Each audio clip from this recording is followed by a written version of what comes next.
The rain. Blame the rain. All right. Hopefully this is going to work. Thank you, everybody, for joining me. We are here to kind of have a little bit of a chit-chat. I have Monday off because for some reason the Army randomly says take a day off. Not that it matters if I get a duty call. But right now I've got joining me AT2 Productions. Good evening, everyone. And wait a minute. Aren't they celebrating Labor Day a week late? No, we had that. This is like the month of days off. So we had the Labor Day weekend. Now we have this random weekend. And this upcoming weekend is the Korean, I think it's New Year, Chuseok. Where apparently during Chuseok, do not get on the road. You can stop and barbecue on the side of the freeway. That's how locked up traffic is. So can everybody out in the chat just kind of confirm that you actually were able to hear Jared in a minute? And then next we got Mr. Hufford, the voice. Well, hello. Thank you for joining me today. Always a pleasure. First time I've actually been on your channel. Yeah, I don't do too many live streams. Every live stream I've done so far has just been me because I have a Mac. So if this tanks, it's because I have a Mac. And like I was telling the guys that I just spent $100 on an audio program that if I had a PC would have been free. Well, yeah, but, PC Master Race. Yeah. And then we've got Thoughts by Jay Brown. Hey, everybody. How's it going? Doing good. So the purpose of today's video is just to kind of chat a little bit about the FECorpse fiasco that's been going on, because all of the strikes that have been happening from FECorpse have been baseless, specifically when it comes down to the privacy strikes, because everything that's been released has been specifically due to public information. So what we're going to kind of do today is just wander around the internet and see where we can find said public information. Well, here's a neat trick to do. Go to the FECorpse Inc. channel. All right, let me switch over. And then just start pulling up random videos and go to the descriptions and see what kind of links they have in their descriptions. So I suppose I should probably share with you guys. Yeah, probably. Minor detail. But with that one mouse button, you might not be able to. All right, so give me one second, folks. I got to share screen with the panel members. Screen 1, maybe?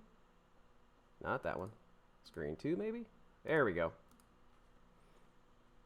All right, so... Well, I was actually talking about the YouTube channel. Because that will lead to the whole point that they have no basis for a privacy violation. Oh, so do you want to go to the YouTube channel or to FECorpse? The YouTube channel first. Yeah, the FECorpse Inc. YouTube channel. Okay.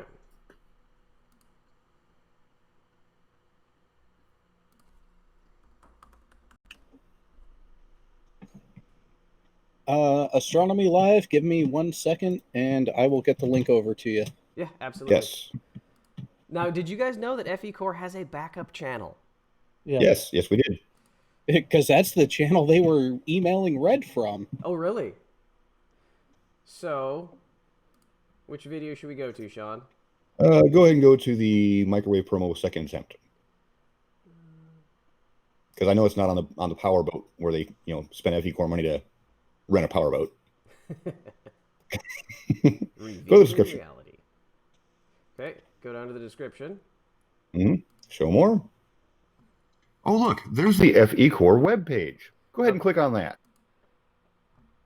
So going through their channel, which invalidates any privacy claims that they have.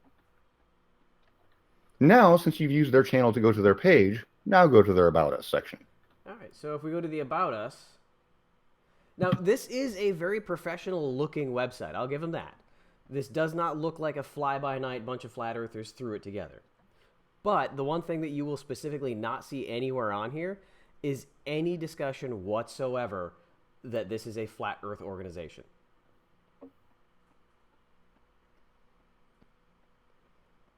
They're a unique group. That is one of the few truths on this website. And then we come down to the staff. So I've literally done nothing to target anyone, to find names, to determine who they are, or determine their affiliation. I have done absolutely nothing other than click links. Now, bear in mind that Indiana state law requires that when you have a corporation, every member must be listed by name publicly. So by being board members, they have reneged any right to privacy when it comes to dealing with their corporation, which we are on their corporation's website, which is required to show exactly what they're showing to the public. Now, that doesn't give up full privacy rights on them. It doesn't mean that we can do whatever we want to of who they are. We just need to know who they are and their affiliation with this company that they've made.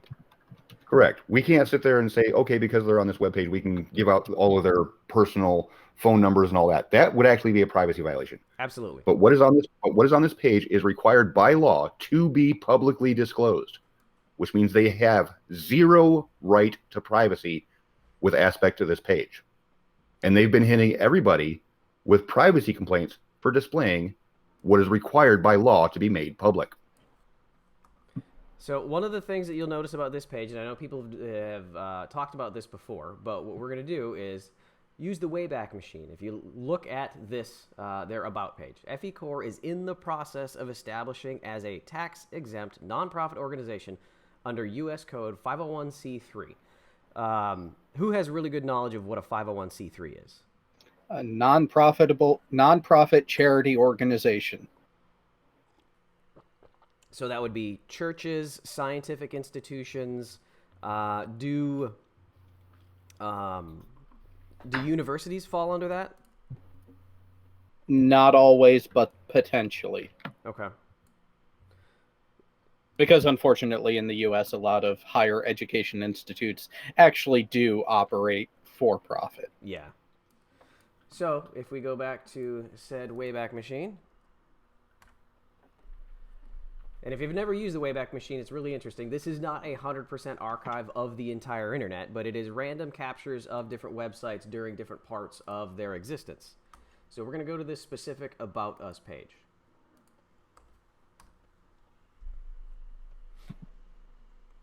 And remember, so far we haven't used any back channels. We haven't used anything spooky. We're just using the internets. So FECorpse's website has a history back to 2017. And there's only 17 times that this has been archived. So let's go to January 30th of 2017.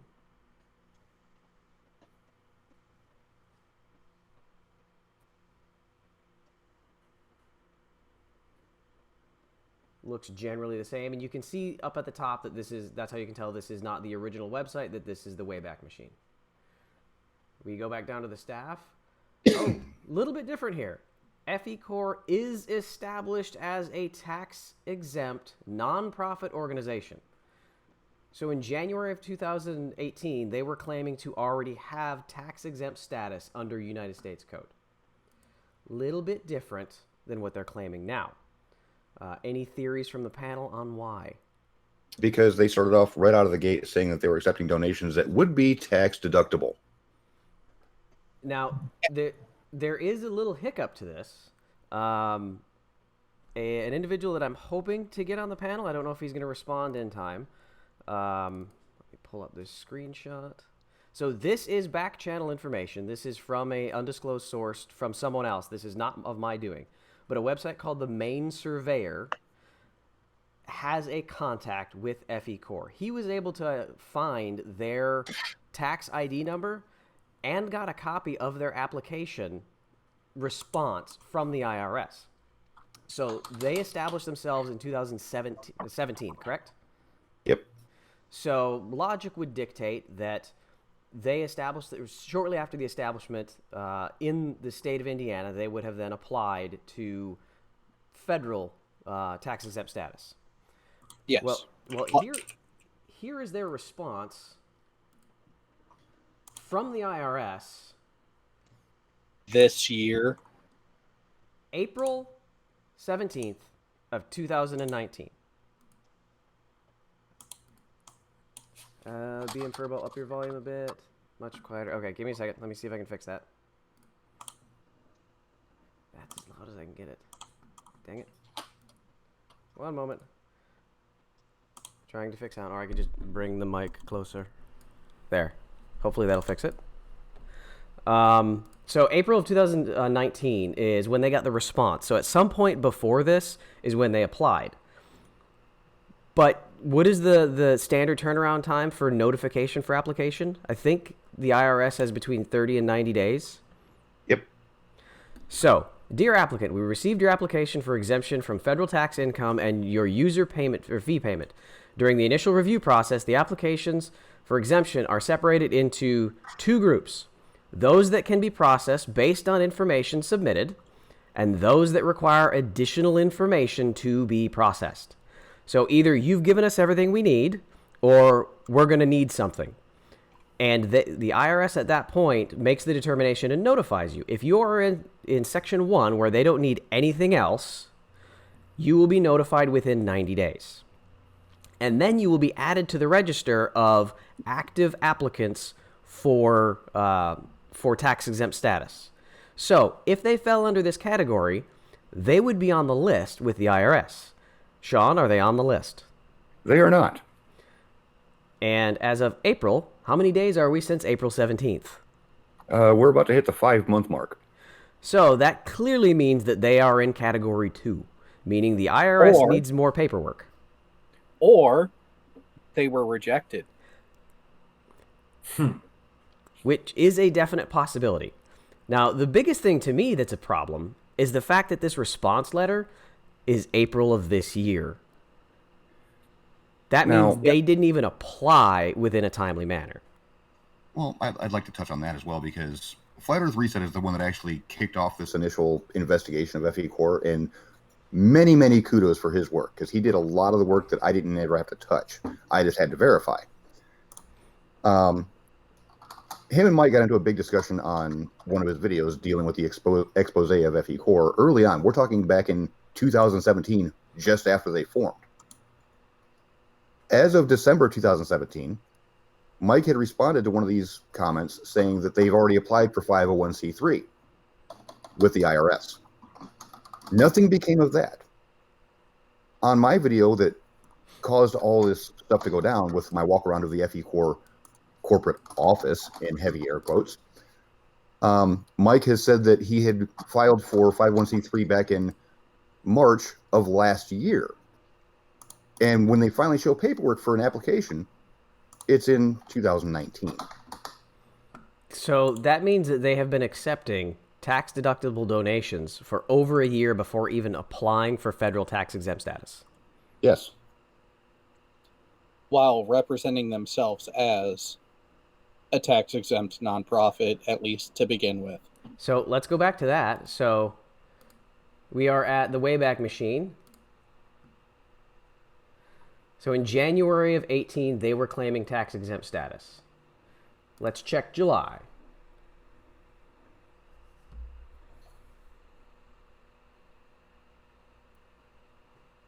Is established. So July of last year. Wow. Is established. Next hit is September. I think that's where they changed it finally. Is either that one or the one after. The next one isn't until 19, so I believe this is the one. Kristen Frost laser beams because Furball gets to come home soon. Thank you for the super chat. 71 days, Kristen. 71 days. I think they're going to extend you. And then you can stop bitching about the time that Kanar with Damar starts. Yeah, I can. Then I just have to, convince the wife that I'm going to be able to be gone for a couple hours to do it. So this is September of 18. Oh, is that correct? I thought that's when it was. Oh, no, sorry. Yeah, the Wayback Machine indicator disappeared, so I want to make sure that we're not making false claims. So this is September. Is established. September 18, still established. Wow. And then the first hit in 19 is July. No wonder they're so sensitive about people showing this page. Yeah. Isn't public information amazing? And thank you very much for joining me, Astronomy Live. Nice to meet you. Oh, thank you. Thank you for having me. Glad to be here. All right, come on. July of this year. And I'm doing my best to try and keep an eye on the side chat. I apologize if I'm not responding.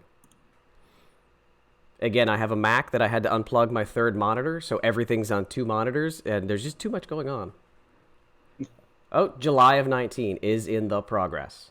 Okay, while you're on the screen, I'd like to point out something because this was added in at the same time as well. Look at the bottom of your screen. What does that say? Oh, good question. Good question. Accept cookies. No, don't yet. I want people to read what that screen says. Policy regarding cookies. This website uses cookies to improve your experience. We'll assume you're okay with this, but you can opt out if you wish. Now, question. Hold on. I don't want to get this derailed because I have a very specific point to make here. What is the biggest thing that FECorpse is using to pull videos down right now? Privacy complaints. This is the neat thing about this FECorpse website. You see, it's hosted in the Netherlands, which is an EU country. Oi, oi. The EU has a very specific law regarding cookies and privacy. Really? Really? And what does it say? Okay. It is in, it's in the Amendments to Directive 2002-22 EC, Universal Service Directive. Are you screen sharing anything, Sean? Not yet, but I'm about to be. Okay, let me switch. Share screen. I'll share screen 2. There we go. Make sure I white box you so it shows me. Okay. So, Article 66. Third parties may wish to store information on the equipment of a user or gain access to information already stored for a number of purposes, ranging from the legitimate, such as certain types of cookies, to those involving unwarranted intrusion into the private sphere, such as spyware or viruses. It is therefore of paramount importance that users be provided with clear and comprehensive information when engaging in any activity which could result in such storage or gaining of access.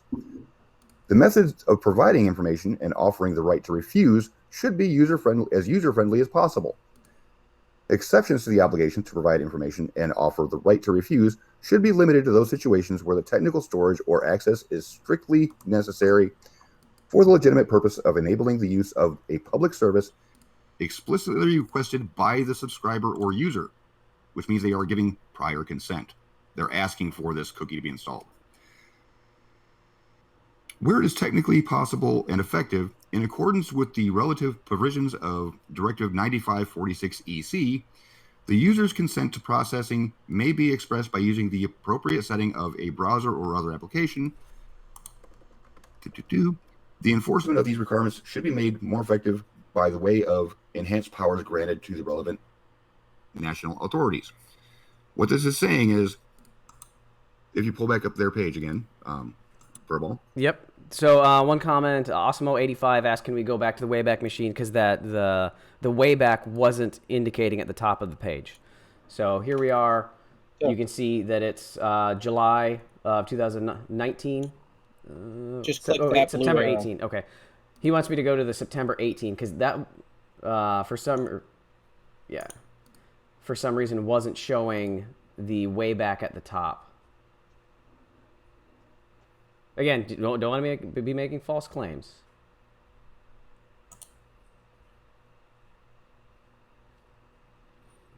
So there's January 18, which is showing there was zero change from January 30th, 2018 to that next capture. I clicked on the wrong one. Okay. So September 19th. And it even shows you the moment it was captured. See, this jumps to January 18 up here. I don't know if that's indicating... Because there was zero change to that one. Every time the Wayback Machine does it, it takes the snapshot, it compares it to the prior. If there's a difference, then it's indexed. If it's not, it defaults to the prior. Okay. So throughout all of 18, they didn't have any actual changes. But go back to their July one, because that's when they added that cookie. Yep. So 19. July 2nd. And that cookie is active on their page today, by the way. So we see here that it must be as user-friendly with the right to refuse. I have a question. There was the accept button. And then a read more button. Where's the no thank you? There isn't one. There generally isn't, though. So I will defend them on that. I've seen a lot of news websites that don't even give you the option. Basically, either accept or don't use our site. Again, but they is still that get a U.S. site or is that a European Union site? U.S. sites. And U.S. site, their laws on privacy for cookies is way different than the EU laws. And the reason why I'm bringing up the EU laws is because the website is run by an EU company. Yeah, I'm sharing you again, Sean. Well, as Jared just pointed out, there's an accept, but there isn't a reject or deny button, which is required by EU law. They have a read more, which tells you you can disable cookies if you want, but by the time you get to that, the cookie is already installed and has already gone through your history and is currently tracking everything you do until you uninstall the cookie. Disabling the cookies will not allow cookies to be installed. It will not prevent cookies that are already on your machine from doing their job. So FECorpse is actively invading every person that goes to the website's privacy according to EU law. So the cookies are installed before you even hit accept. Yes, I've actually tested this. I've actually had the page load up element by element, and I've cleared up my entire cookie cache, went directly to FECorpse, and before that little policy regarding cookies pop-up comes up, it has already installed 3 cookies. That's very user-friendly. You didn't even have to do anything. Yeah, before that pop-up comes up, it comes up actually 2 steps after the cookies are installed. Copernicus Thinker, FECorpse can suck a lemon. Thank you very much for the super chat. So people that are worried so much about privacy are very more than willing to invade everybody else's. Oh, they're only worried about their own privacy. So let's look into FECorpse just a little bit more. We'll keep the Wayback Machine up for further purposes in a little bit, but let's go to see what there is about this company in the state of Indiana. Again, public information. There is absolutely nothing private about this. Welcome to Indiana.biz. Click here for a support bot. So search for a business. Search for a business entity.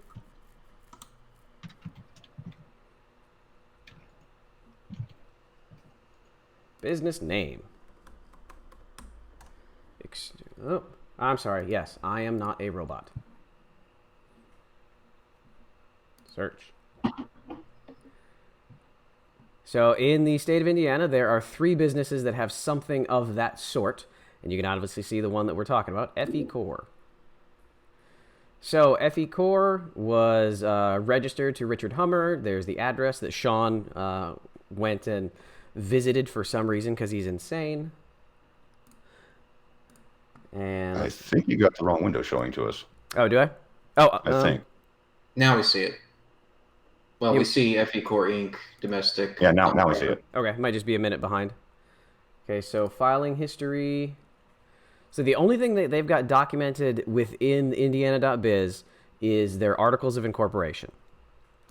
So, open link in a new tab. That's not going to work. Need to download it. So, just click it. Clickety click click. Open with viewer. So this is the paperwork they filed with the state of Indiana to become an incorporated business. So I, Connie Lawson, Secretary of State, hereby certify that the articles of incorporation of the above domestic non-profit organization have been presented to me at my office, accompanied by the fees prescribed by law, and that the documentation presented conforms to law as prescribed by provisions of the Indiana Non-Profit Corporation Act of 1991. Now, this is state non-profit. Yes. This is state nonprofit. That's not, and to be clear to anyone not in the U.S., that is not the same as being a 501c3 charitable organization. And I know this because I worked for a nonprofit before it became a 501c3, and it was a big deal when it attained its own 501c3 status. What were the changes? Talk to us about that.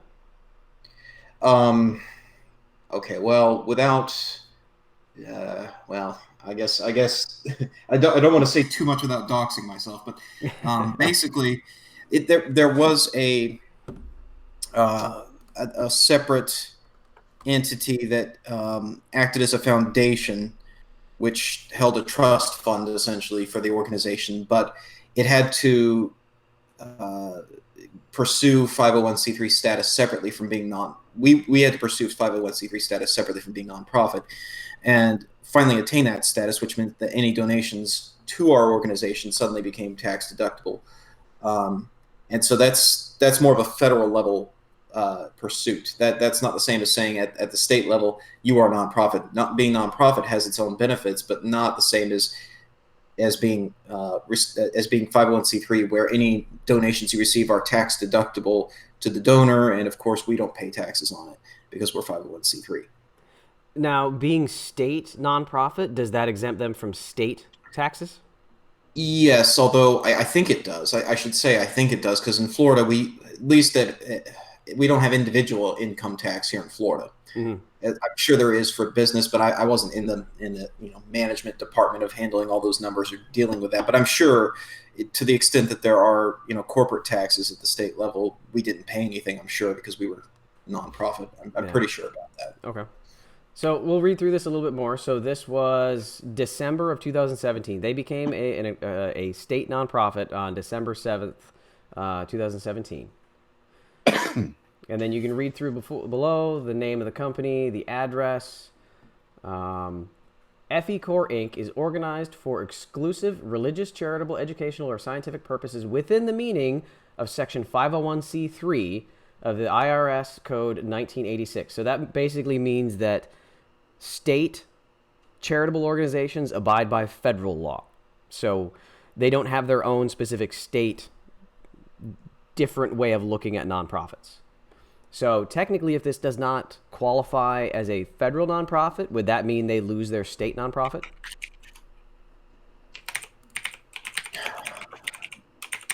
Sure. They should. It's all in the processing of the state attorney general, who would be the one to implement and enforce said removal. Yeah. And other things, to potentially even go so far as to include complete dissolvement of the company in question. Apparently there's somebody outside. Yes, we hear you, Snowball. Snow, stop it. Well, while you're on that, let me go ahead and share something here dealing with the articles that really got skipped over, because there's one page that isn't put as the public forum. Okay. That is actually part of the application process. Give me 1 second. Let me switch over. And are you screen sharing? Yes. Okay. Now, under requirements, 1, nonprofit corporations must qualify with the Internal Revenue Service and the Indiana Department of Revenue. It is strongly suggested you do not complete or file this form before contacting both agencies.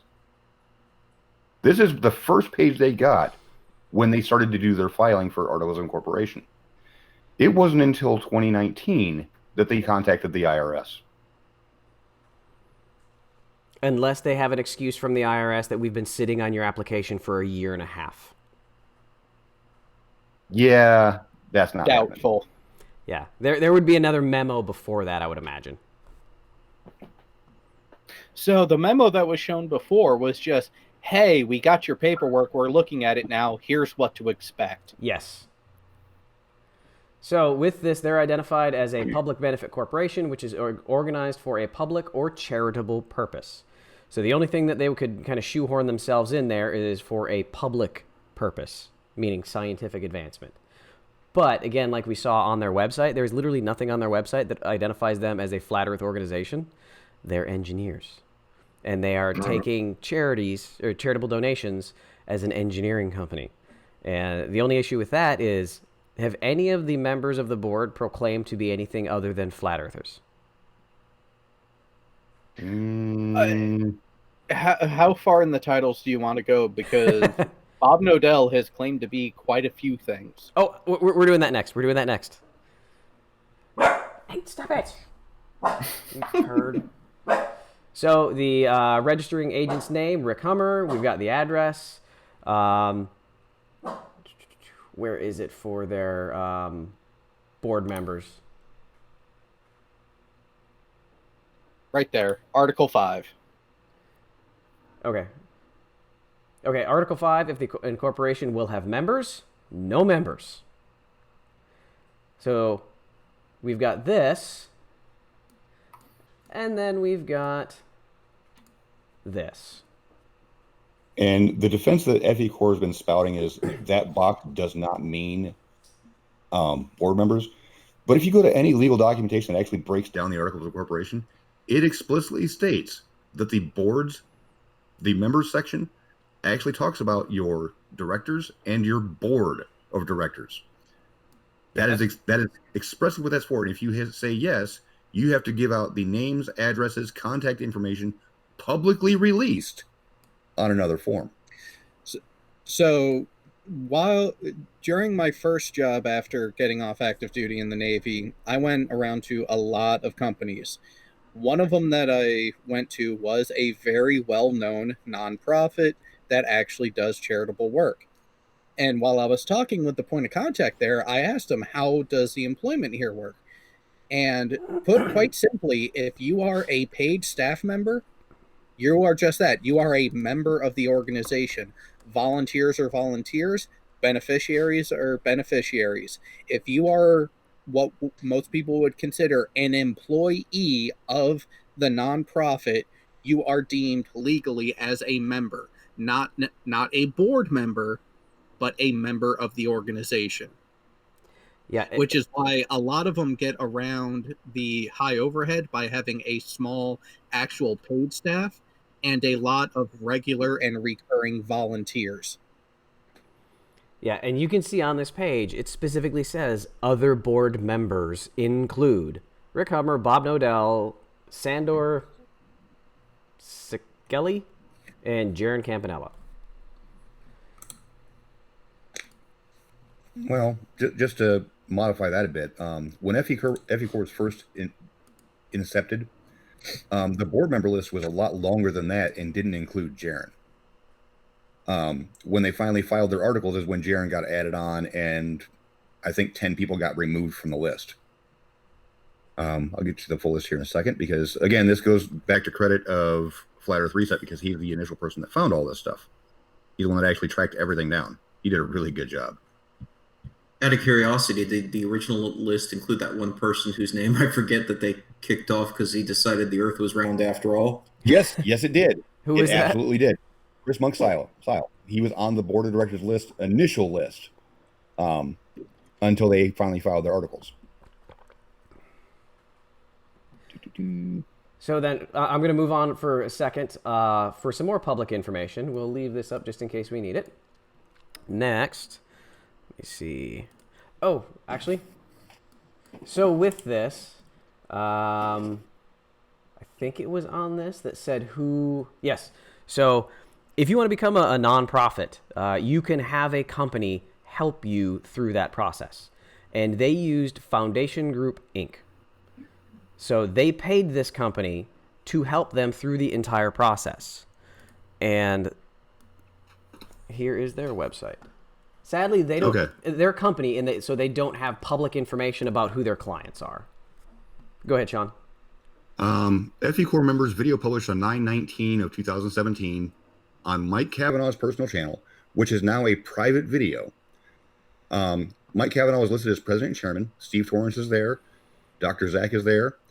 Somebody with a weird name, last name's Metablaus. Adam Carter's there. Bob Nodell's there. Cammy Nodell's there. Anthony Testa Forte, Andre Carnegie, or whatever his name is, Chris Monk-Sile, Christian Vanillaba Atcha, Dave Marsh, Durr Holiday, Gary John, Iru, which is on Globusters now. Yep. Karen B, Pilot LX, Robert D. Scott, Richard Aben, Rick Hummer, Robert Natua, and Sandor. That was the initial board of directors. When they released when they finally did their articles, meet your staff or meet our staff, i.e. your team as of 11/13/17 on FECorpse About Us page, it was just the list you have there. So yeah, a lot of people got booted or decided they didn't want to get involved with it because I'm guessing they realized how much they're going to get busted eventually. Yeah. Janny's got a comment in the chat that the front page asks people to become members of FECorpse, and you can do that by paying. Yeah. Oh, and funny, they are not a flat Earth organization, and yet we've had two notable members of our community here try to gain membership. Yes, Gary Natchuk was the first. He tried 3 separate times, was rejected every single time, and eventually told by Mike that he's just not welcome here because he's not a flat earther. Yeah, I got that message up right now. So this is the initial response to George. FECorpse just sent a full refund for $150 for your purchase. If you have any questions about this refund, please contact FECorpse. The refund will go to your PayPal. So George responded and said, hey, I want to be a member. Why aren't you taking my money? And the response was, last warning, George. You are not wanted here, and the next time you try this, we will report you to the authorities for harassment. Yes, it's so harassing to try to give people money. Oh, please harass me. It's so terrible. And the newest person who's been denied by FECorpse for membership by paying them $150 is Slice Barcane. Slice Barcane tried to send them money 3 times. I wonder if they would reject me. I'm guessing they would. Oh, I'm sure they would. I could probably get in there. I'm small enough. Nobody knows who I am. Trip and Fool, you are correct. Some states only require a P.O. box for location for nonprofits. Indiana is not one of those states. Yeah, if I remember right, they specifically have provisions that you have to have a physical storefront. Yes, you have to have an office that people can go to during regular business hours. And let's hash this out mentally, what the purpose for that is. To me, the reason would be is if you're a nonprofit and you are soliciting money people for your purpose, the people that are giving you money have the right to see what their money is being used for and to talk to someone about what that money is being used for. Yep. Well, here's a bit of thing that you can do on your own. Just do a search on, and I quote, who is a nonprofit accountable to? 100% of the time, it will always say it is first and foremost accountable to the public. Then it is accountable to the law after that. Nonprofit. Yeah, 0132132. I'm going to be reporting you. Thank you for the harassment. I was like, what? Yeah, so if you're paying a company that's supposed to be doing a public service, you have a right to know what your money is being used for. Absolutely, you have a right. And that's why these board members need to have who they are and a way to contact them public. Because if you're giving them money out of your pocket to do a supposed good purpose, you have a right. The government has determined that you have a right to know what your money's being used for. And Indiana is really strict on that. They because many years back they actually had a huge problem in Indiana with people doing false front businesses that would only have a mailing address, or they would send their mail to some random Joe's house, and even abandoned houses at some points, or maybe a church, just so they can get mail that was intended for their business, but their business didn't actually exist. So Indiana changed the laws to say you must have a physical office. It's called a principal office where you do your business. And this reminds me of. Sorry, go ahead. This reminds me of that Seinfeld episode where Kramer has a quote-unquote business out of his apartment, and at some point they say, well, all we've been able to ascertain so far is you have an apartment which may or may not contain a chicken.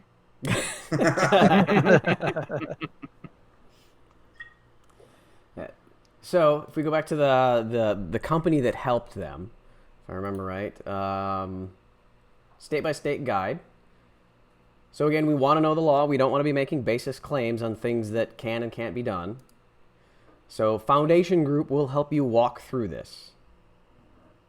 And Copernicus Thinker, $2 super chat for FECorp.org, registered via GoDaddy and oft porn registry. Yeah, registered through GoDaddy. Their actual host is in the Netherlands. So for Indiana, and I'm not going to go through all this because this is a lot of stuff.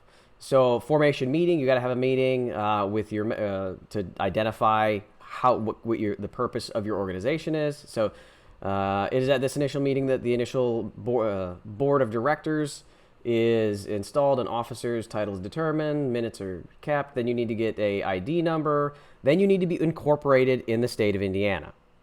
So Jen Morgan, how did you get the church's address? Who owns the building? So the church's address is on the FECorp webpage. It's on the FECorp webpage, and it's on the application. And do you remember who owns the building? Some guy named Tim.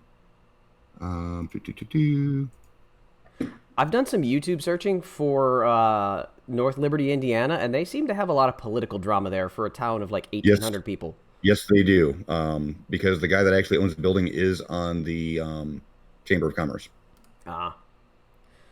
So step 3, you need to be incorporated within the state of Indiana. Foundation group service, yes, they will help you do that, and you can see that from their website. Then you need to establish your bylaws. Bylaws are the rules used by the officers and directors to govern the organization. Indiana does not require a copy of the bylaws to be filed with the state. Regardless of filing requirement, their creation is part of the formation process and is required by law. So if you are a member of FECorp and you are one of those paid servants, you should be able to request what their bylaws are. Because even if they are not filed with the state, they're required to have bylaws. Thomas England is the guy that owns the building. Okay. And both companies that are there, Shamrock Holdings and it's the Tool and Die thing. Okay, yeah. So again, Foundation Group will help you with this. The next step is federal tax exemption. This is the process that they are in right now, a year later. 2 years later. So there's 2 different ways to file this. You can do an easy form or you can do a full form. $600 if you're doing the normal full form, which they said somewhere in here is between 50 and 100 pages long. So that's not something your average person can do, which is why you hire someone. And Foundation Group Service, yes, they provide this service. I would love to have this group have public records to see what exactly happened, but they're a private organization. They have no requirement to disclose who they have assisted in this process. It would be very interesting if they got to this phase and this company went, I don't think you're going to meet this. You're going to have to do it on your own. Well, was Foundation Group anywhere on their little form that Mike was happy enough to show everybody? Which one? Which form? The one they got from the IRS. Let me see. No, I don't believe it was. Because that would make a whole lot of sense. That would actually be the one that I was talking to you about, or a Yep. different form. No, that's not on here. Interesting. Yeah, I would think then, yeah, in the 2 block where it's FECorp Inc., it would probably be care of Foundation Group. Yeah.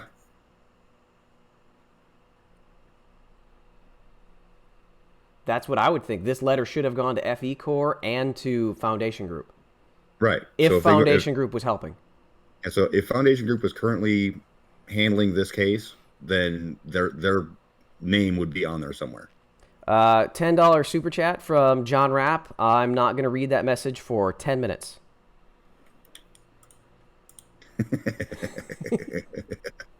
Harassment and a threat. I'm going to hold my breath until you read this. There you go. I've saved a life today. Not too bad there's like a 30-second delay between the stream and what you see in chat. So then after that, you have to file state tax exemption status. So that would mean that this form here, nope, not that one. This doesn't grant you state exemption. Well, that's why I pointed out the actual application form where it says that you should contact the IRS and the state, or you need to contact both the Internal Revenue Service and the Indiana Department of Revenue before you file the form. Yeah. Which they did not do. Jeannie has a point. The place the form was sent to is the address of the person who filed it. It's not necessarily the address form. Yeah, it's not the address where the person filed it. That's the address of the corporation. So, like, if you own a company, you generally wouldn't be getting mail at your house. No. You'd be getting at the storefront, which is the thing that we were talking about earlier, that in Indiana, you're required to actually have a person, store, place where someone can come and talk to you, not just receive mail. Right. And that's why I was reading the Janie's comment, so that way we can point it out that it is actually the business location, not an actual person's home address or something. Yeah. So state exemption, and then you can start soliciting charitable solicitation registration. So this is, different states have different requirements if you have to be registered as a charity. Indiana does not require. So you can see most states require nonprofit organizations to register, typically administered by the Attorney General's office. Some states don't. Indiana does not have a charitable solicitation registry requirement, so they're not required. Which is why they specifically chose Indiana to make their base of operations. Because there's only a handful of states that do it, and Delaware and Indiana are pretty similar, but Indiana is a little bit more lenient when it comes to forming a nonprofit. Mm-hmm. Indiana is the easiest place to form a nonprofit as long as you follow the rules. So then, sales tax exemption. I don't believe FECorpse has anything for sale right now other than the charitable donations. They're selling memberships. But is that sales tax? Would that be sales tax applicable? Well, it is a service, so it could be. Yeah. John Rapp, $5 super chat. Whoa, your timing was perfect. Proper time zones, you Merkins. Merc.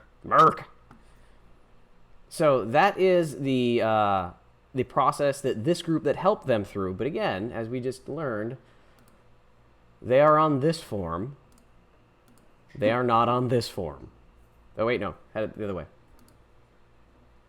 I need to separate these out. They are on this form. They are not on this form.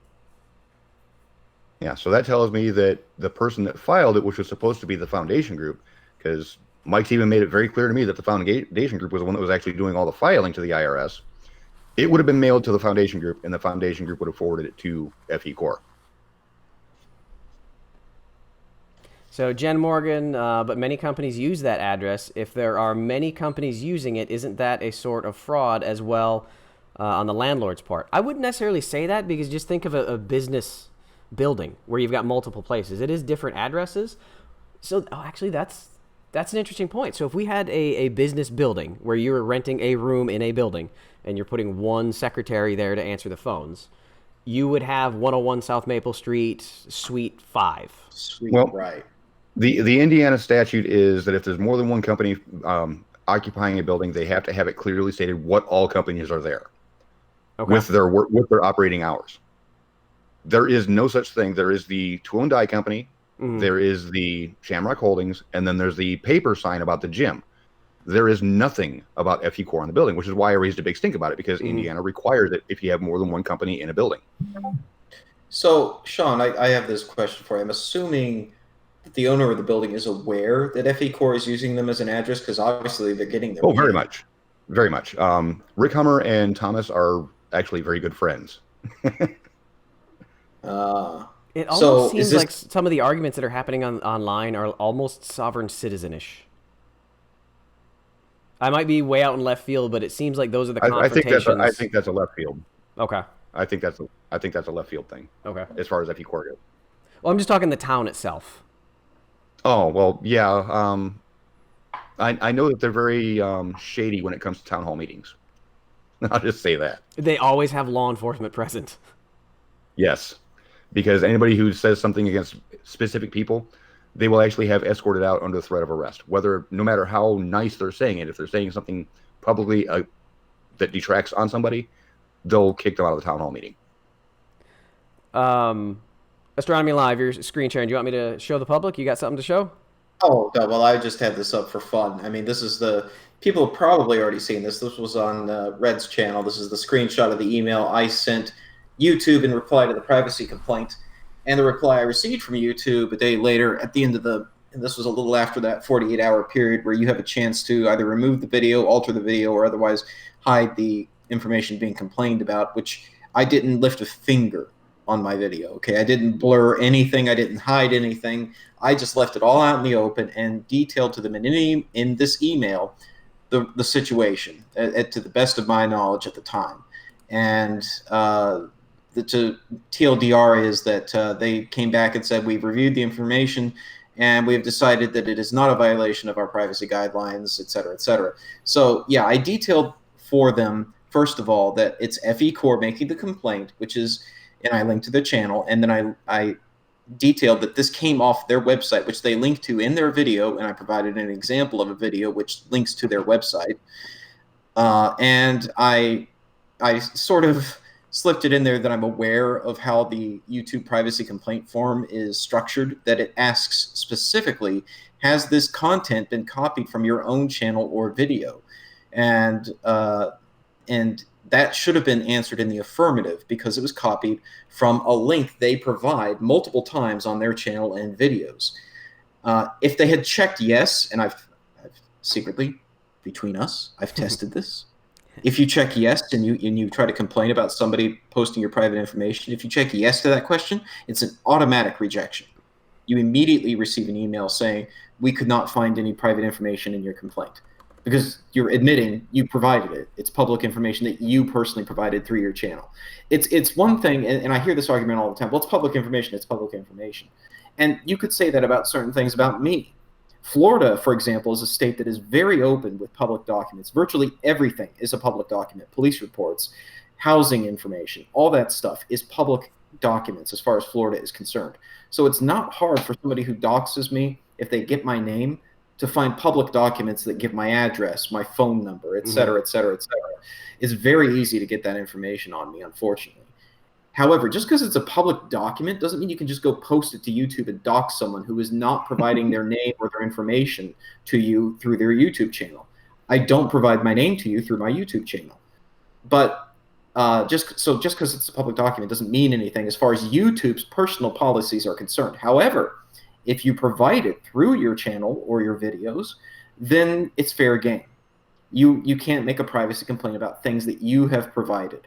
So, for example, Sean Huffer can't complain if someone uses his name or his face. I can't complain if someone uses my face. I do show my face on my channel. I don't make complaints about that. So anyway, basically, and I said, based on the fact that FECorpse provided this information on their channel, they should have said yes to this question. It should have resulted in an automatic rejection. They are abusing the privacy complaint process. And, oh, by the way, they've already successfully struck Sparkane, and I know they've filed complaints against Red's Rhetoric, and here are their channels. Can you please go do something about that as well? They didn't say anything in regards to that, but they really ought to reverse their decision against Slay Sparkane, in my opinion, for sure. But they did reply to my email at the end of the period and say, yes, we've reviewed the complaint and decided that it is accepted from removal based on our privacy guidelines, which I don't know if that, I'm sure that's a standardized form. However, the way it's worded there suggests it's the kind of standardized form that they reserve for situations like this, where the information might otherwise be considered private, but because they provided it through their YouTube channel, it's accepted from the rules. So content does not violate our policies and will remain on the site. We thank you for using YouTube. So yeah, that was great news for me. Total victory over their privacy complaint. And so anyone else, if you get a privacy complaint for this video, for example, just write them an email like this and reply to that complaint, and just send it in reply to that complaint email and detail. This came from their website. They linked to it on their channel. They should have answered yes to this question on the privacy form. Clearly, they haven't answered yes, but this did come from their channel. Please rescind this, please take action against this. This is not a proper use of the privacy complaint process. So I can speak to this personally. Back in February, I had a doxing video come out on me after a little spat with P. Mars.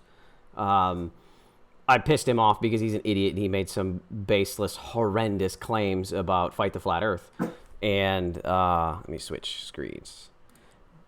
After releasing a video that made him look like a horrible human being, which he is, someone else, clearly not connected with PMars, did a video about me and Bob the Science Guy, and they had found my personal YouTube page, and then with the information that was on my personal YouTube page, they had went out and found public documents that had my name, my address, pictures of the house, all that kind of stuff, and put a full video out about all of it. And none of that was information that I had put out on my account. It was on my personal account. And it took about a day after I filed the privacy complaint for the video to be taken down. Yeah, by standardized rules, they give the person who put up the private information 48 hours to do something about it, which to me feels like a very long time. If your personal information is out there and they're showing your house, your address and stuff, you don't want that stuff staying up there for 48 hours. So I feel like that's really generous to give the person who's doing that 48 hours, and then they will review it and make a decision as to whether or not it was a violation of their policies. And I've had videos trying to dox me and stuff. The latest one I saw was horrible to me because it failed in a way. It successfully doxed my parents, for example, and friends of mine, their address, their phone number. It never actually hit me, but I mean, that's way over the line. Not only going after me, going after my friends and family. I'm sorry, that's horrific. I mean, that's just, there's no excuse for that whatsoever. No matter how much you hate me, why would you do that to my friends and family just because you have problems with me? Fortunately, the video got reported not because it not only hit me, it also doxed some other people, and they had already reported it before I even had a chance to see it, and it's already been taken off of YouTube. So good news there. But what was frustrating for me is that it was during a 2-week period that I was back home from Korea visiting my family, and that's when all of this went down, and that's when I released the video. So halfway through while I was home is when the doxing video came out, and then a week later I had to leave home and leave my family and kids with this doxing video out there. Well, let me address something in the chat real quick because this is actually kind of funny. There's a user called, where's that? Shanna Living Waters says someone should contact Astronomy Live since he lost. Shanna, the person you just heard talking was Astronomy Live talking about how the privacy complaint was rejected by YouTube. So I don't know where you're getting your information from. Patently false. Yeah, I think some people heard about the fact that I received a privacy complaint and thought that they had already taken the video down, but they hadn't. They never actually took the video down. There was that 48-hour period where people were hearing the news that I had received a complaint. Some people misinterpret that to mean that I received a strike where the video came down. Then that didn't happen. It was still in that 48-hour period where I have a chance to do something about it, and then they review it. When they reviewed it, I don't know, probably within 12 hours of that 48-hour period having elapsed, that morning I received the email saying that we reviewed the complaint in response to my email, which I sent in from the complaint. And they said, yeah, it's accepted from our policies and we are not taking down your video. So no, they never took down my video. So again, I urge people, if they receive an initial complaint, reply to that complaint, detail the information. And Red's Rhetoric can also help you get in touch with YouTube. There's this whole, and I couldn't tell you how I did it. Red walked me through the process of getting an email out to YouTube support staff. To be honest, they weren't terribly helpful. The general support staff, they initially replied to me thinking that my complaint was about a copyright strike when I made it very clear in my initial email to them that it was about a privacy complaint. And when I finally made the situation clear to them, they replied again and said, well, okay, reply to the email that they sent you through the privacy complaint process because that's a separate department. We don't handle that. So my advice is to people, reply to the email that came in on the privacy complaint, detail the information, that it is not private information, that it was linked to through their YouTube channel, and they ought to reach the same conclusion then that they reached for me. So Sheena Living Waters is correcting herself and saying that she meant Maine Surveyor and not you. So I know that he had one of his videos struck. I don't know if it stuck. I haven't been back to his page to see if it stuck. I know that I was able to get that screenshot from his video 4 days, I think, after it had been out, if not more. So his video is still up. But if we take a little side tangent on where these people are getting their information from, this is... Hold on. Yeah. Hold on. Cosmic Questions. I am big enough to care about main surveyor. That's why we're trying to get him in here. Yep. Ian Furball already reached out. I just didn't want to cover his topics unless he came in. Yep. So where a lot of these people are probably getting their information from is from the flat Earth side of the community. This is a Nathan Oakley chat from a week and a half ago or so, where Anthony Riley kind of steps on his crank a little bit, and we'll listen to this for a minute. Brenda, she can't concede that because of the reasons you've just given. There's no space for gravity. We've got no audio, so that's why. The stream might. Damn it, Sean. The stream might. There's another thing I want to update people on. There's been a death in the community, and it's not actually happened yet, but it's about to happen. It's still catching up. Whilst we're all gathered here, we might as well take a moment to remember our friend, Sly Sparkane.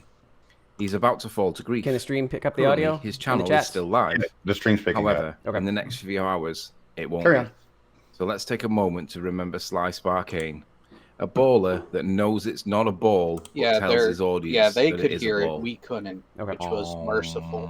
Sorry, you're gonna have to give us some more details on that. What do you mean in 3 hours his channel won't be a channel anymore?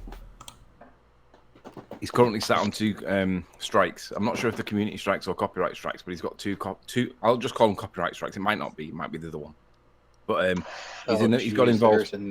He's got involved in a war with FECorpse because FECorpse have took issue with something that he said, or several things that he said and done, and they've basically said, "No, you're out of line. Pack it in because blah blah blah." I don't know the ins and outs of it. I'm not familiar with the ins and outs of it. If you want to check it out before his channel dies, go and look at his version of events on his channel. But basically, they've got involved in a spat, and he's going to claim victim status because of false flagging. FECorpse are saying you're taking the piss. There are limits to being a dick, and regardless of how it goes, I'm just reporting the facts that Sly's about to die. So, my condolences to Sly's family, Geo Strieber, Sean Hufford, Red's Rhetoric. We will all remember Sly Sparkane.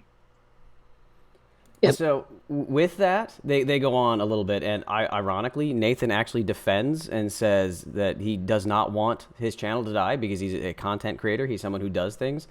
But Anthony goes back and forth of, I don't really know what's going on, and I just got off the phone with Mike. So, which is it, Tony? In this clip, he talks about how he's talked to Mike and FECorpse trying to stay out of it. FECorpse started it. But I'm getting to that because right after this show was over, Anthony actually left the show before it ended and went over to Jose's channel, and somebody cornered him about how he knows all the information he does if FECorpse is trying to stay out of it. And he admitted to talking to GeoStriber, or when he was talking to GeoStriber, that he had already talked to Mike and that he'd known about the 7 strikes that were coming towards Sly, which was the exact number. You want me to play and it? He repeated that in Jose's. All right. So before he talked to Nathan on his show, he admits on Jose's that he had already talked to Mike and found out that FE4 was putting all these strikes towards He say, when are Sly. these globe zombies So he lied to Nathan. are going to apologize to Q, right? Go ahead. Sleeping Warrior, Sly Sparkane. So there was, I heard a little bit of Nathan, like 5 minutes, and there was something about some copyright strikes, Sly Sparkane losing his channel. What's going on? He's picked a fight with FECorpse over something. He's alleging fraudulent stuff to do with accountancy or something. I'm not quite sure. I've not watched videos. I just know that it's the usual kind of nonsense. And from my perspective, it's kind of it's back and forth. It's just drama. I don't know. I don't really know the arguments. I'm not going to try and present the arguments because I'd butcher it. But what happened was Mike Kavanaugh from FECorpse directed everybody who was listening to go copyright strike Sly Sparkane's channel. Okay, so whatever's happened, he's ended up getting.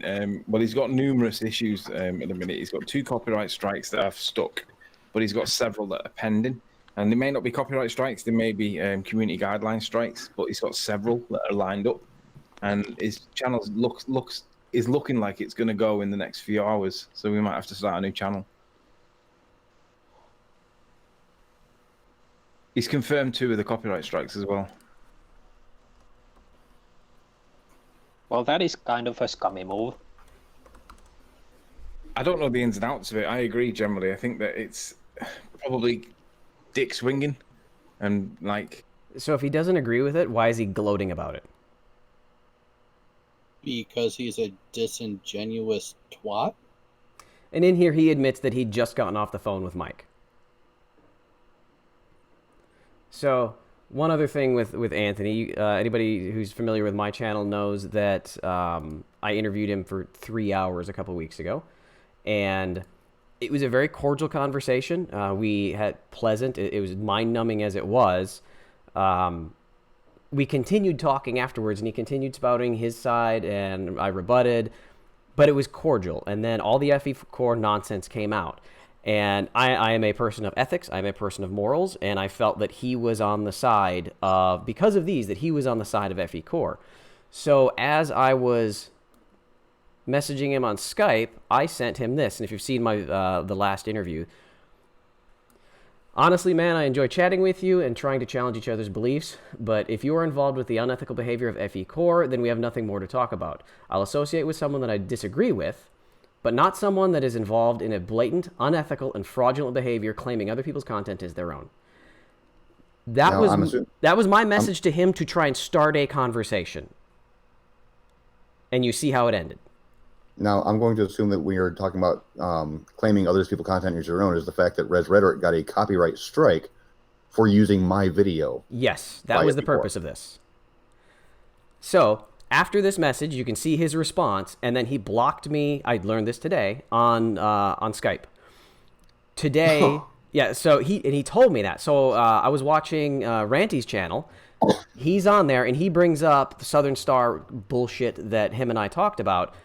We developed an experiment to determine Southern Stars, and in the week after the interview, I sent him the protocol for this 4 times. 4 times asking him, hey, what do you think of this? What do you think of this? Every time I sent him the protocol, he completely ignored it, and like I didn't even send it, and then he went back to whatever his argument was. So today he's talking about Southern Stars again on Riley's channel, Ranty's channel, and I messaged like, hey, Sleepy, what about the challenge the experiment that we discussed? So Ranty invites me on, and Riley loses his mind about me being there, saying that I was being a dick to him. He's like, yeah, we were chatting, and then he became a dick about FECorpse, so I became a dick and I blocked him. So Ranty, either he's a dick here or I'm a dick here. I'm not going to stay. And I even said, but I've sent you the protocol 4 times. Yeah, but then you were a dick, so I didn't respond, and I blocked you. I would like everybody in the chat, please tell me, is this message me being a dick? No. Not even close. That's just you saying if you're associated with these people that are doing fraud and you're complicit with it, then I don't want nothing to do with somebody like that. And he just kind of admits that he is by saying, "Okay, see you around." Yeah, that's the way I take it. I sent a similar. I didn't send it this to Ranty. I said, "Hey, what's up with all of these strikes that are coming from FECorpse?" And Ranty's response was, I don't know anything about that. Sorry, man."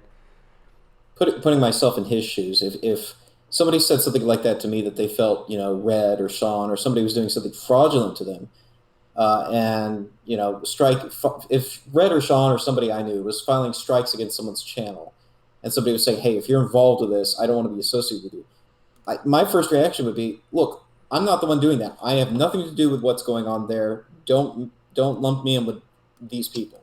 And that was the response I was hoping for. Right. To continue the conversation.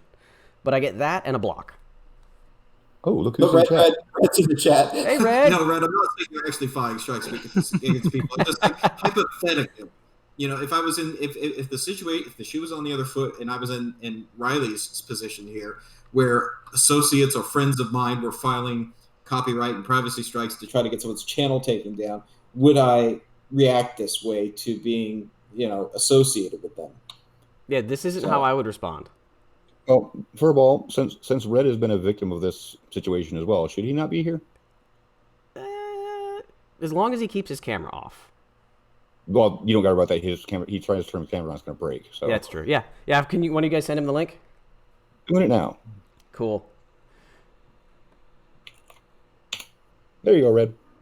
Get your ass in here. Now, boy.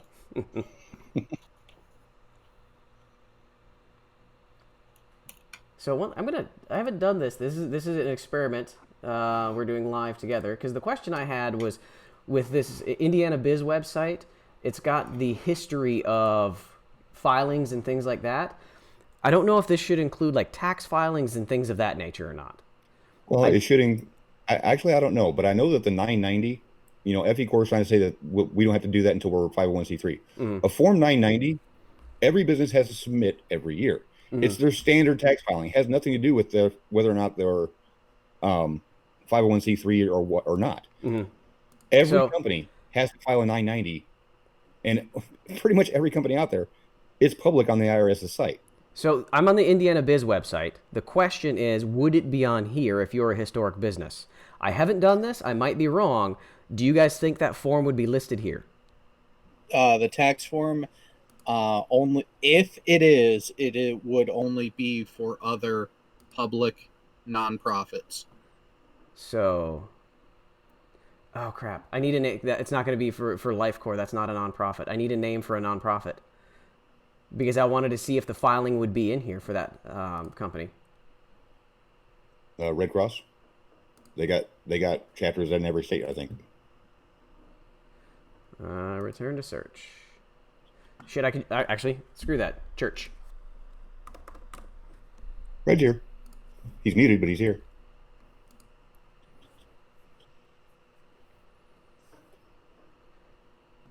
All right, so we've got, make sure I'm showing everybody. Yep, we've got a shitload of churches. Let's just pick the top one. Church of Jesus Enterprise, Inc. This was created in 2017. Let's see the filing history. Now, something. Look at it. Look at the principal information down there. Go back. Yep. See what's missing on every course page? Look at how much information there is. Oh, the board members. Yeah. The board members, because they are required by law to be listed, FECorpse. So we go filing history, and we've got articles of incorporation, articles of amendment, and business entity report. Ooh, business entity report. Yep, that is an annual thing, too. Open.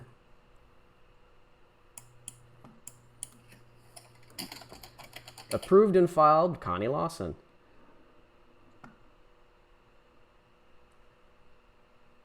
Name of principals, year filed, effective date, registered office. Notice. Hold up, go back up. Yep. Go to principal office address. That is where their actual walk-in office is. Yep.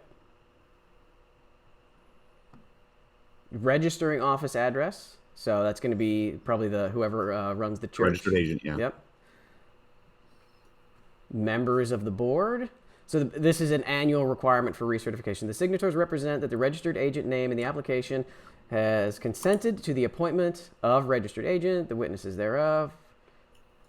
Okay, let's go back to a different one. Let's see if we can find one that's a little older. Hey, Red, you're still muted.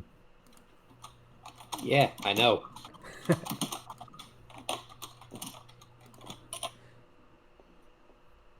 Your keyboard isn't angry enough, BM. I'm not typing. That's mine. Oh. hey, let's go check out that church. That church. That church. Oh, I love it. Oh, it dates back to 2003. All right, filing history. Oh, administration of dissolution. See, now they don't have annual reports. Which would probably be why they were dissolved. Could be. Christopher Manabat, the answer to both of those is no. What was the question? That's if I was gay or trans. Oh. Ooh, I got one for you. Yeah. Look up Indiana Astronomical Society. The ass? Indiana Astronomical Society. You're going to ask me to fucking spell a long word like that? Yes. We'll just go astronomical, and hopefully I spelled it right. Yes, you did. I don't see an Indiana one. There's one that comes up for me. me. Yeah, there is. Yep. Okay. And filing history. Created in 1959. Wow. So filing history. See now, business entity report, 95, 96, 97. 98, Annually. 99, 2000, 2001. Oh, application for reinstatement in 95. and then business entity reports all the way through. Yeah. Is there something missing there for FECorp? Oh, just slightly. And same report right there. Basically recertifying every year that, yes, this is who we still are. Our board members haven't changed. Or if they have, this is who the current board is. Yeah, so FECorp is not even listing their principal officers. Because then they don't have to do anything if it changes. But a Glober organization in Indiana definitely is following the rules. I see what you did there. Yeah. So then let's FECorp again. There should at least be one entry in here for 98. And there should be 18. That's what I meant. 18. Yep, 18. There should be one in here for 18. And there should be a list of principals and or members of the board. And they have none of it. And the current entity due date is this year. End of the year. Which should be the report for 2018. At the least. If they do it. If they do it. So then the next question is the whole federal. And Sean and I talked about this a little earlier. So let's go to the IRS. Now, do you remember where this is? Users may download a complete list. Yeah, don't do that because it will take you hours to download. Oh no, for me it was pretty quick. For the full list? Yeah. Open. Okay, it was like 132 gigs on mine when I tried to download it. Yeah, all right, open up. Extracting. He's got 5G. I'm in. It's a text file. So Tau City Alpha said, I've been watching old Hangouts when FECorp was announced. They said 2 to 3 times that they used the services of a third party to ensure that they become a nonprofit organization. Heard of it? Actually, Tau, we went over that probably, 25 minutes ago now? Yep. Okay, so then, hey, Tau, right there, this is the company that they used. So this is the company that they used that is on this form when they filed for the state, but it is not on the response form when the IRS said we're reviewing your paperwork. Which the assumption can be made logically that maybe that company is not helping them with the federal. Not anymore, anyway. Yeah. So this is the list I get. It's just a text file. So then FECorp. LifeCorp Foundation. LifeCorp Ministries. And that's it.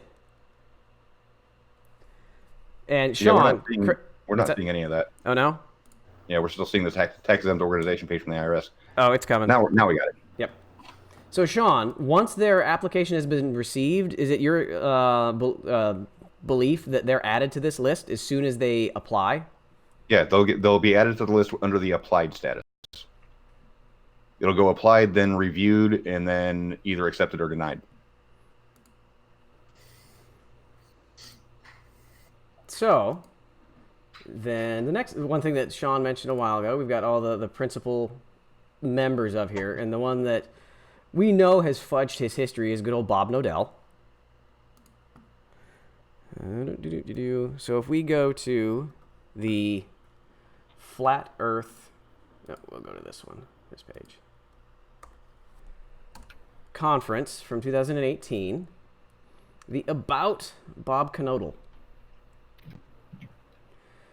Bob's background in engineering, as well as his experience as a pilot, have helped him put together the critical pieces and to realize that we are clearly not on a spinning ball flying through the universe at millions of miles per hour. So the issue with this is, if we take this and we go back to the good old Wayback Machine, gotta love the Wayback Machine.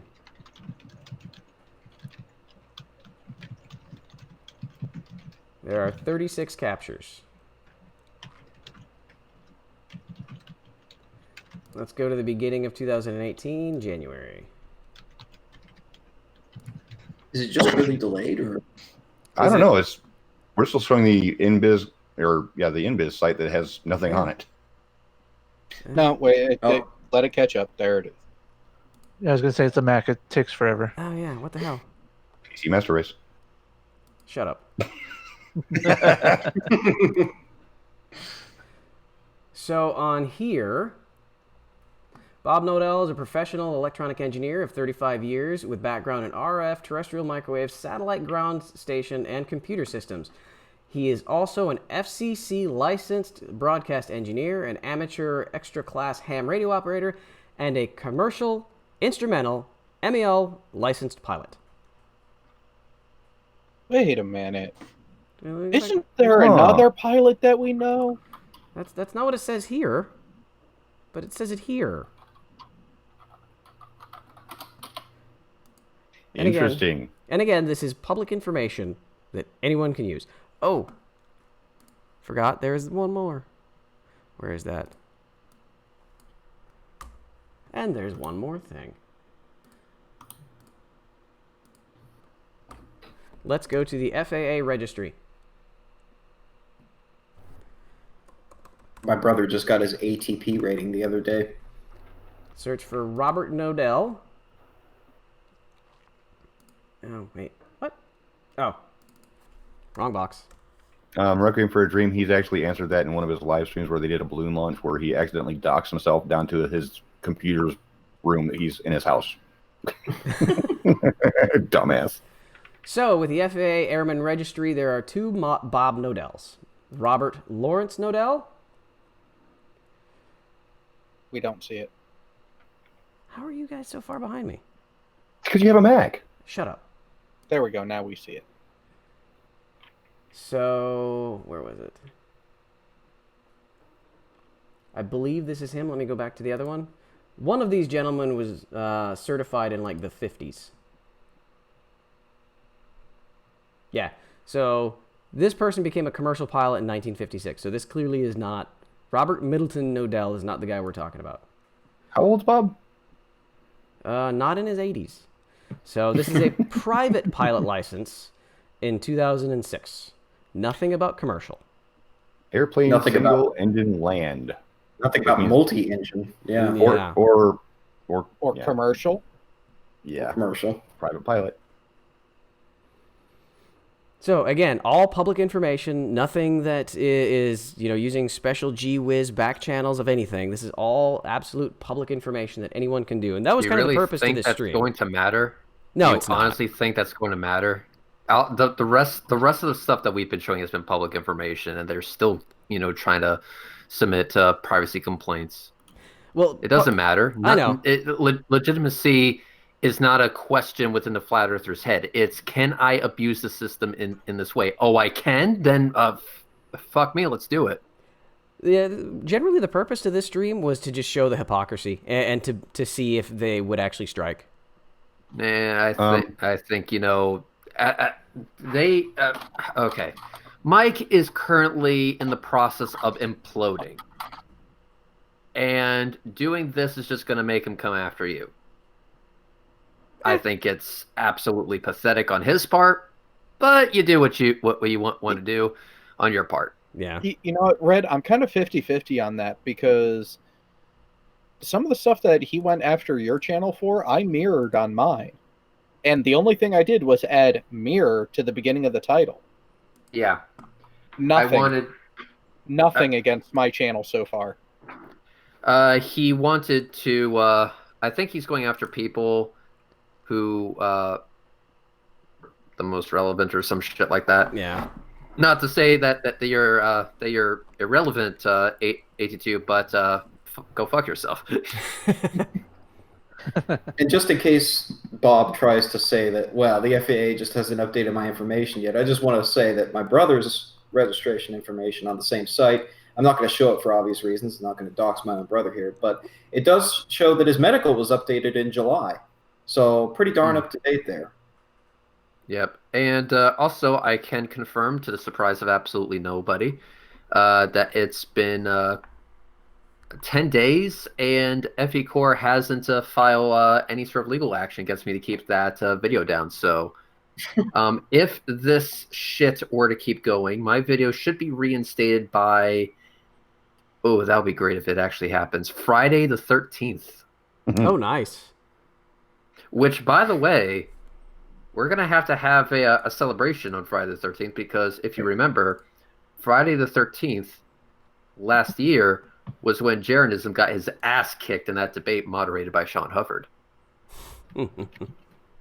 So it's already been a year. FECorpse is gracing you with his presence, by the way. Yeah, thanks, P. Banana. And one of the many socks. Yeah. So unless FECorpse actually does something legally against me, they're not gonna be able to keep the video down. In which case the video will be reinstated, and the thumbnail that I use will also be reinstated. In order to get the video back off my channel, they can't just file another copyright complaint. They actually have to go through legal channels.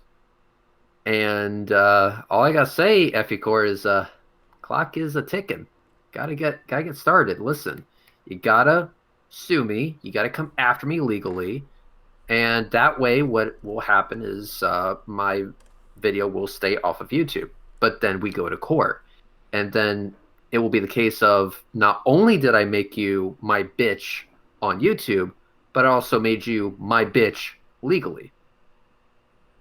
I'd like to apologize for everybody. I had to remove the chat because we have a couple trolls in there that are trying to bait to make the video get demonetized or taken down by throwing racial slurs and derogatory information. So good on you, P. Mars. It's not going to work. Yeah. I just want to know, Patrick, what does your mother think of your behavior?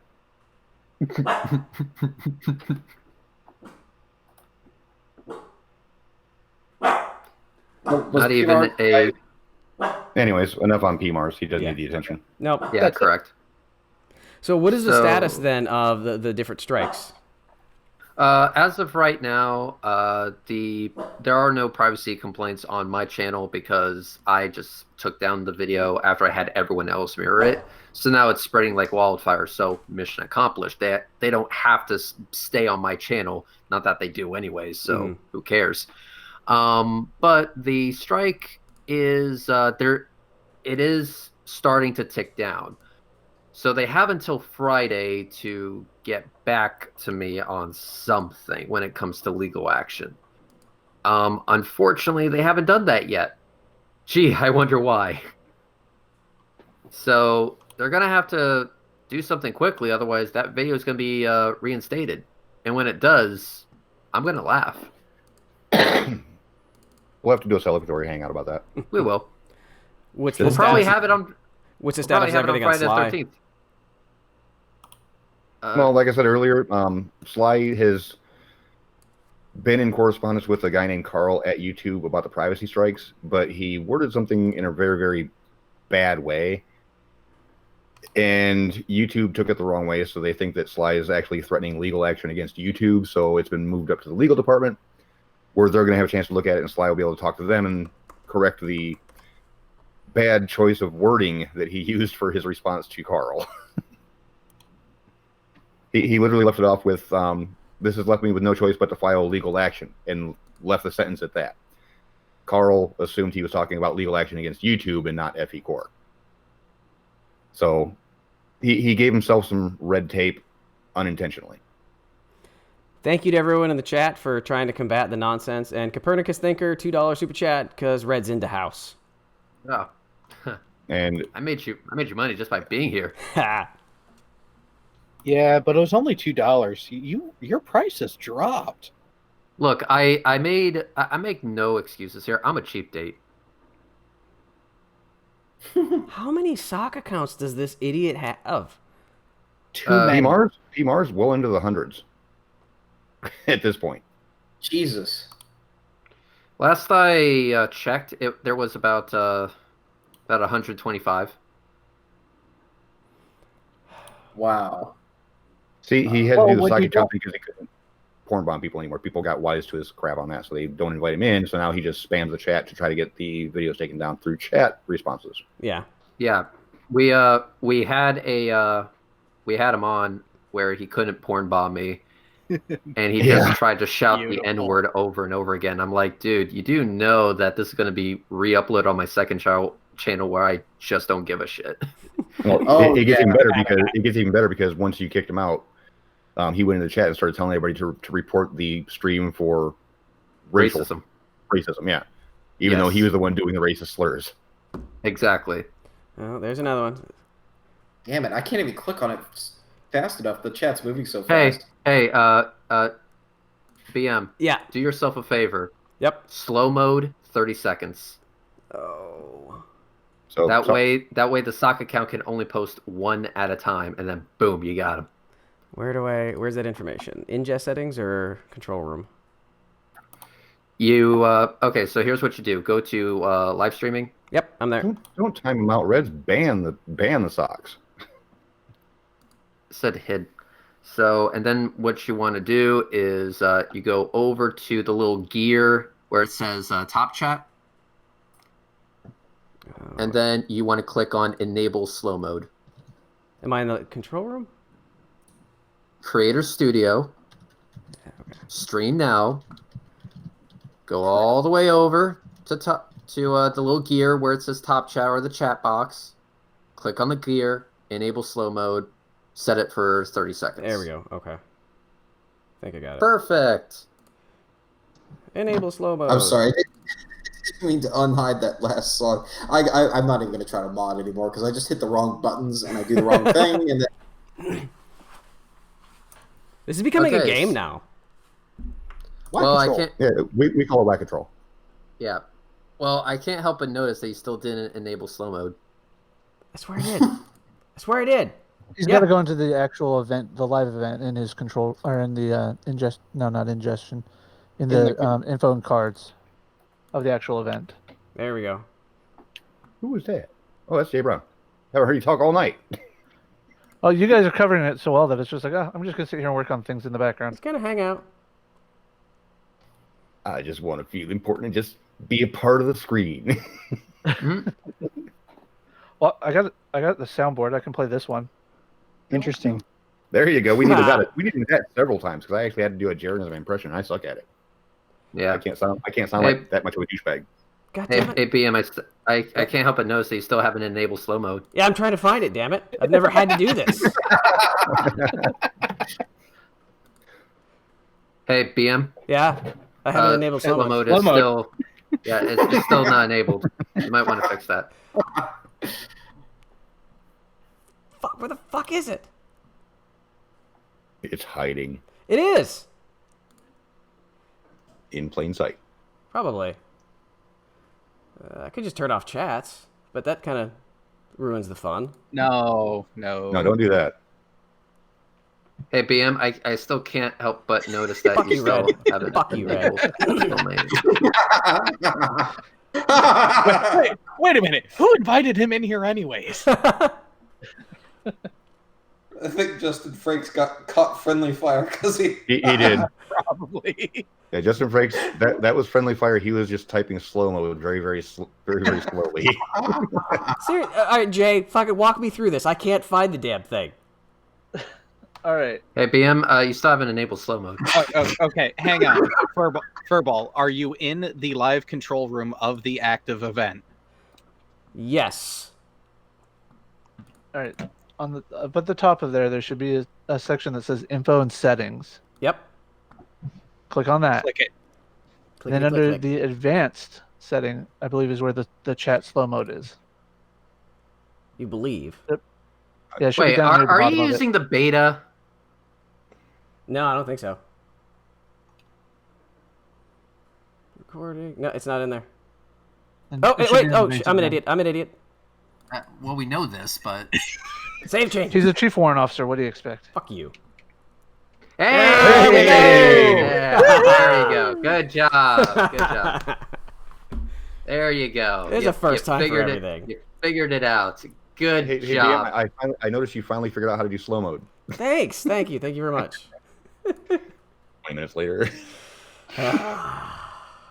You did a thing. I did a thing. Hey, Hey, this is my first live stream with other people in it. I'm impressed with myself just for doing that on a Mac. Yeah, but you've seen the result of your screen sharing with a Mac, so. Yeah. So when are you going to finally dump that piece of garbage? Which, by the way, did you know that Tim Cook, CEO of Apple, is a flat earther? You should totally, toss it over a cliff just out of spite. Is the stream still going? Yeah. Yeah. Okay. The page I'm on says it's offline. Uh-oh. So Furball doesn't have to share a Happy Meal with Red, $5. BM for Dumb Fuck of the Year nominee? No. Nah. Not quite. It depends. Listen, he has a year, or not quite a year. He has a few months to get rid of the Mac and get himself a Windows machine. If he doesn't, then he's possible Dumb Fuck of the Year. How many days till you're back in the States? 71. I'm not counting. Could have fooled me. I bet he's got it down to the minute. I don't have a flight yet. I won't get that for another couple weeks. And then it'll be to the minute. Oh yeah, then it'll definitely be to the minute. No, it'll be to the second. BM No, Furball, because you got to give it a little bit of leeway. BM Furball, good job. By the way, get rid of that fucking Mac. I am a flat earther when it comes to Macintosh computers. I just believe that they're better. Yeah, you're definitely flat earther in that respect. Oh boy, have you ever? Would you like to disregard all the evidence? BM, Yes. I'm going to recommend you a YouTube channel called Louis Rossman. Yes. Yes. Okay. And I want you to just binge watch it. Pick a random video and start there. just any video. I teach MacBook components level logical board repair for common sense. Holy shit! He's almost got a million subs. Yeah. Let's put it this way: this guy is making bank because Apple are douchebags. Yes, that is the correct. biggest understatement I've ever heard. So basically, Apple is shit, and this dude is making money because they're shit. That is basically the entire premise of the channel. I reject your reality and replace it with my own.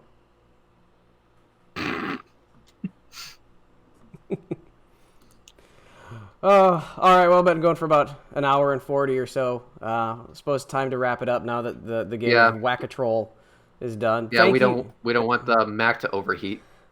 Oh, I'm surprised it's lasted this long. Oh. Actually, there is a good question from Spare Room Music. Is Dumb Fuck of the Year purely for Flat Earth stuff or open out to non-related bullshit such as Kyle? Yes. Go for it. Kyle's on the list. Kyle's on the list. See, Dumb Fuck of the Year is not just limited to Flat Earthers. If you wanted to nominate... They've dominated it.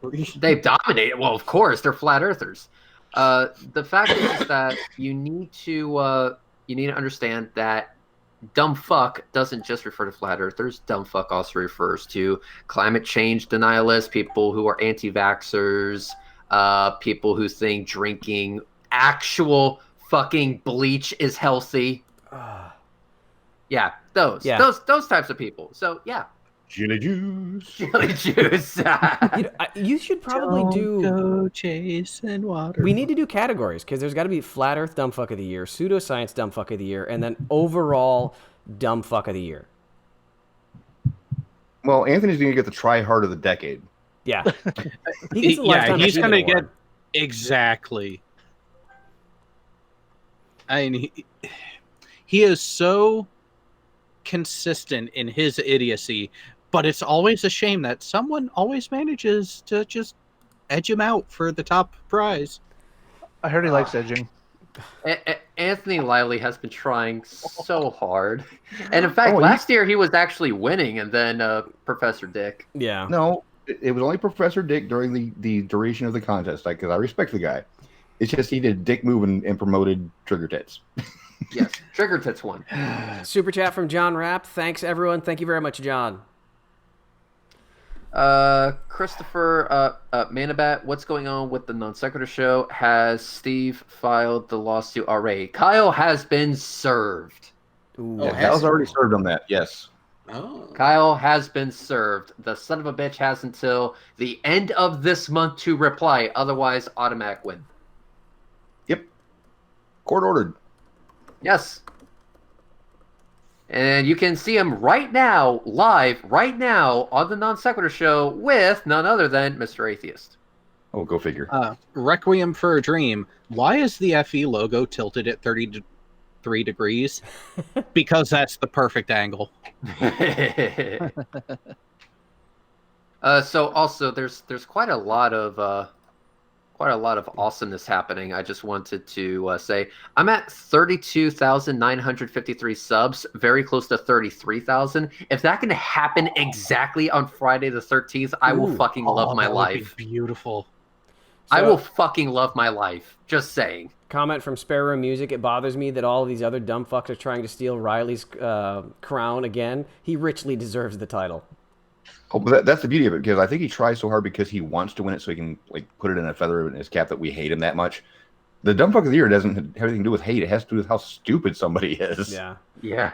Another super chat from the Enabler in Chief, Stringer News 1. Harassment is enabled.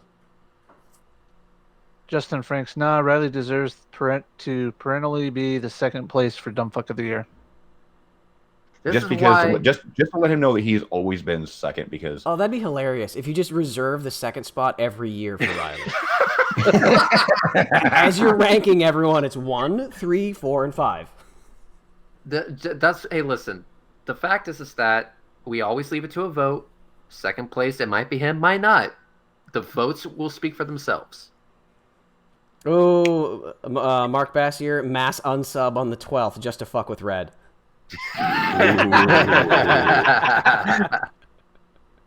That's it. It's official. I'm officially unsubbing from your channel, Red, on the 12th. I will do it. I will. I see how it is. Yeah. All you guys suck. All right, gentlemen. We'll wrap this up. Parting words, Mr. Rhetoric. Yeah, I bet we need to kind of end this quickly because the Mac is kind of on fire right now. So, yeah. Don't mass unsub. Do the exact opposite. Subscribe to my shit. See you later, guys. Fuck you, FECorpse. Thanks for coming by, man. Ms. Hufford. Oh, please expect mass copyright and privacy complaints in 3, 2.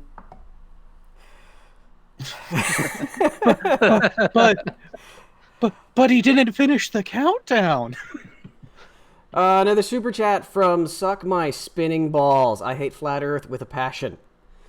Everything about that, to include the name, is just outstanding. All right, Jared, parting words? 1 sec. I actually have a link that I would like to share with the chat. Because, yes, I had a late night last night, or you can call it this morning. But I think it was so beautifully worth it.